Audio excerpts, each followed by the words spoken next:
typical rock star. Superstar. Okay. Did you say superstar? This is really embarrassing. Hi everyone. I'm Oki Sato. I'm the founder and chief designer of a design firm called Nendo. Nendo is based in Tokyo, and we have a small space in Milan and in Singapore as well. I was born in Toronto, and I grew up until I was 10 years old, and it's my first time to come back here since 25 years, so it feels really great to be back. I'm really excited. Even though I don't look excited, I am. This is what happens when you live in Japan for 25 years, I guess. So when I was 10, I was a normal Canadian kid. I was cheering for the Maple Leafs and the Blue Jays, and I hope they still exist. And then we didn't still have the dome. I think it was called the Sky Dome. They were still building that dome. And anyways, I was a normal kid going to Cub Scouts and going to camps and things like that. And suddenly one day you move to Tokyo. It's so different. Really chaotic place. And I would see things slightly differently than the normal Japanese kids would do. I think that helps me out in how I design things. It's about observing things, and it's about enjoying the boring stuff. And after that, I studied architecture at school.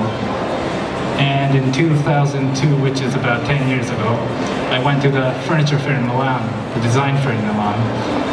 And I noticed that design was something that makes people happy. It's something that's really exciting. And that's how we started as Nendo. And Nendo means clay in Japanese. It's more like Play-Doh, I guess. The flexibility, changing shapes and sizes and colors as you mix different colors. So that was exactly the way that I wanted to work as a designer. And I think I'll show you my first project that I did in 2002 or 3. It's an interior project, and the client was an old friend of mine from junior high school, and he gave me a phone call. And he said that he found a very beautiful house, like a small building inside of Tokyo, but there's a nice river by it, and it's almost like Paris. That's what he said.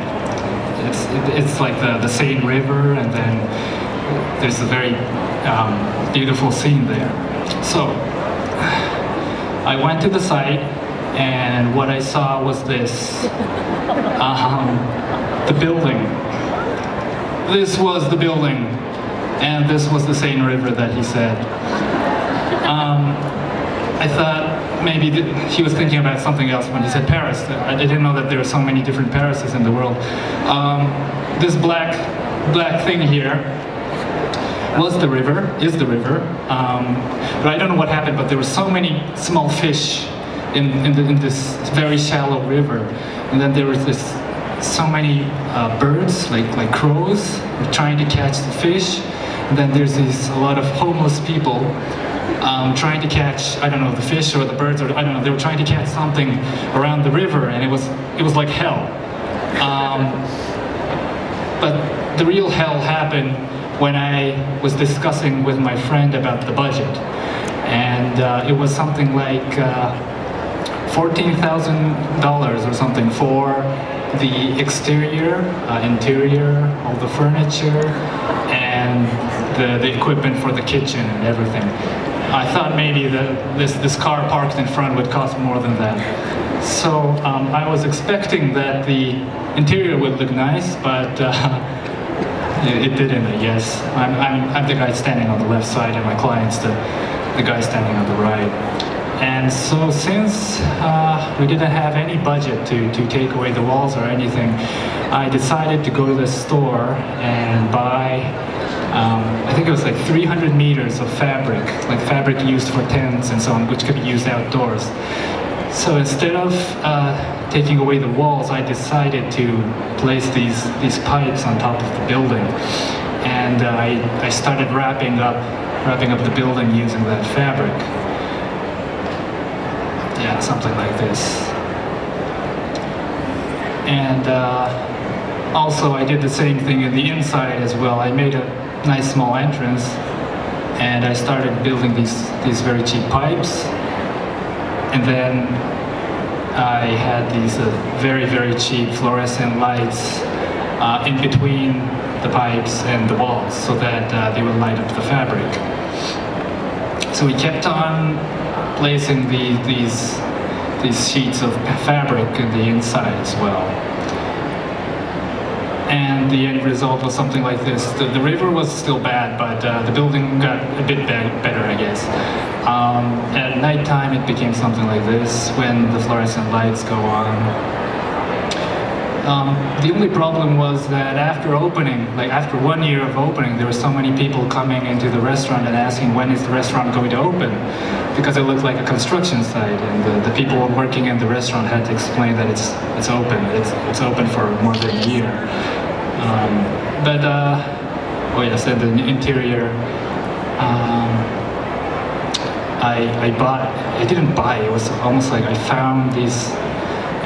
Furniture. It was almost like junk, but I don't know how I found it, but I found the tables and the chairs, and since I still had about 100 meters of fabric left, I started wrapping up the chairs and the tables as well. I still had like 30 or 40 meters left, so then I started printing the logos and maps on the fabric, and I cut them up and I used them as cards and things like that. So in the end I used 300 meters of the fabric, and that's the way we sort of managed the budget in the end. It was a tough project, but it was edited. It was shown in a lot of magazines and television, and it helped us out in the beginning, I guess. And one of the people who liked this restaurant was the fashion designer Issei Miyake, and there's only 16 seats in the restaurant, but he really liked the place, so he would come here, I don't know, a few times a month. And when a guest comes along from Europe or something, he would rent this big bus. Then he would have 40 guests coming into this restaurant. I don't know how he managed to have 40 guests in this restaurant, but he was a fan of this restaurant. So I guess that helped me out when we started working together, collaborating together. Okay, so well, this was the first project. Now I'm working on about 220 to 230 projects at the same time.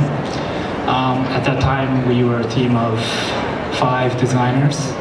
Now we are about 35 designers, so I guess that's good in a way.